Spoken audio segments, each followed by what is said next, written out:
유재수 전 부시장도 결국 구속이 됐습니다. 5천만 원대 뇌물 법원이 어제 하면서 상당수가 소명이 됐다라고 얘기를 하고 있습니다.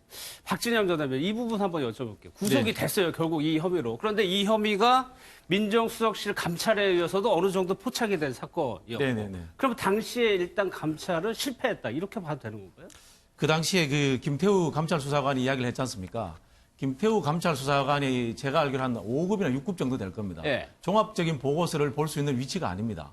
일반적으로 제가 봤을 때 쪼개진 정보를 보고 본인이 추측해서 저는 이야기했을 거라는 생각이 들고요.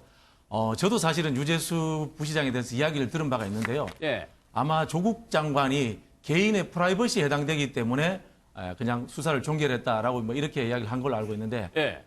그 부분은 사실은 소문이 좀 나 있었어요. 예. 근데 저희들도 이제 그 정도로 생각을 했는 거고, 이 이제 비리 혐의라든 이런 부분에 대해서는 실제로 중요한 꼭지로 아닌 상황에서 이렇게 아마 첩보처럼 올라왔을 수도 있다. 저는 이렇게 이해를 하고 있습니다. 알겠습니다. 이때도 결정을 했을 때 여기서 이 세 명의 멤버가 다시 또 모이는데 양준호 변호사님, 박형철 비서관, 조국 민정수석, 백원우 비서관이 회의를 통해 가지고 여기서 어떤 경론이 일어는지 모르겠는데 아무튼 조국 전 수석이나 백원우 비서관 쪽에서는 이 회의의 결과를 통해 가지고 이렇게 감찰을 안 했다라고 얘기를 하고 있어요. 그러니까 지금 보여주신 것처럼 박 비서관 같은 경우는 더 있을 수 있으니까 더 알아보자, 네. 감찰을 계속 하자는 쪽이었고, 백원우 민정수석관은 사표를 받자, 그래서 끝내자라는 거였고, 이제 조국 전 당시 민정수석 같은 경우는 그러면 중간 정도 선에서 마무리를 짓고 사직을 하는 걸로 하자, 그리고 금융에 통보를 하겠다, 이런 정도로 정리를 했다라는 거예요. 근데 그러면 여기에 대해서도 이제 박형철 비서관 같은 경우는 본인은 지시를 받았다는 얘기를 하고 있고, 조국 지금 당시 민정수석은 합의를 했다라는 건데, 그렇죠. 사실 이제 그 조국 당시 민정수석이 결정권자, 그러니까 상급자였잖아요. 그러니까 상급자 입장에서는 합의였다라고 얘기를 해도 또 받는 입장에서는 지시였을 수도 있는 거거든요. 그리고 결국에는 그 테이블에 올라가 있는 감찰의 내용이 정확하게 어떤 정도의 것이었느냐가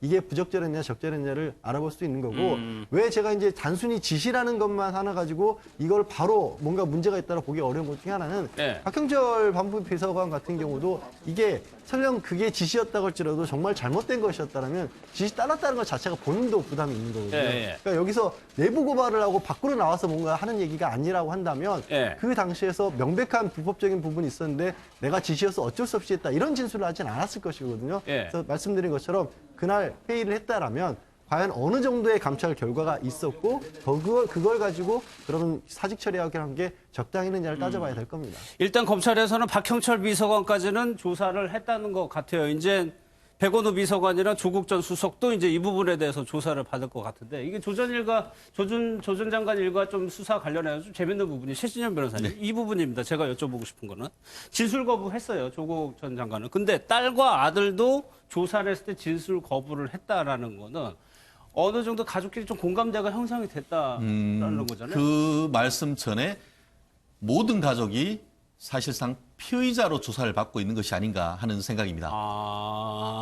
피의자로 아들, 성인인 피의자 아들, 신분이다. 딸에 대해서도 불러서 조사를 했는데 피의자로 조사했을 가능성을 보는 것이 피의자의 진술 거부권을 고지했고, 그거에 대해서 자신의 헌법상의 권리로 진술 거부했다는 점에서 이 그 아들, 딸들의 법적 지위를 미루어 짐작할 수 있는 것 같은데요. 예. 말씀하신 것처럼 사실 엄마인 아이들 입장에서는 엄마인 지금 정경심 교수만 구속돼 있는 것이지 조국 전 장관 그리고 아들, 딸은 같은 집에서 지금 매일 살고 있습니다. 같이 식사하고 먹고 자고 그러다 보니까 예. 사안에 대해서 물론 뭐 서로 얘기 안 할 수도 있겠습니다만 예. 기본적으로 이제 이 부분에 대해서는 서로 어떤 법적 대응책에 대해서는 하나하나 다 협의하고 있을 가능성이 굉장히 높지 않을까. 그리고 또 이미 압수수색이나 이런 것들이 다 돼 있다고 한다고 하지만 사실 그 정경심 교수가 쓰고 있던 개인 노트북 같은 경우에는 지금 어디 있는지도 사실 모르지 않습니까? 그런 네. 점에 있어가지고 저런 식으로 해서 계속 조사를 한다는 것이 오히려 국민들이 보기에는 특혜적 입장이 아닌가 하는 그런 비판이 계속 올라오는 상황이 아닌가 생각합니다.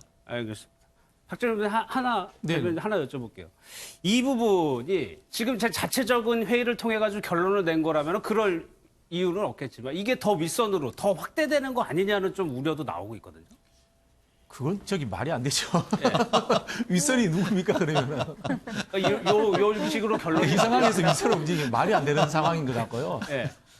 유재수라는 분이 그렇게 사실 비중 있는 분이 아니에요. 노무현 정부 때 잠시 청와대에 있었고 그 네. 당시에 공직자로 있었기 때문에 흔히 하는 저희 같은 이 50이 아니기 때문에 늘공들에 대해서는 크게 우리가 이거 웨이트를 줘서 이렇게 의미 있게 받아들이지 않거든요. 네. 알겠습니다.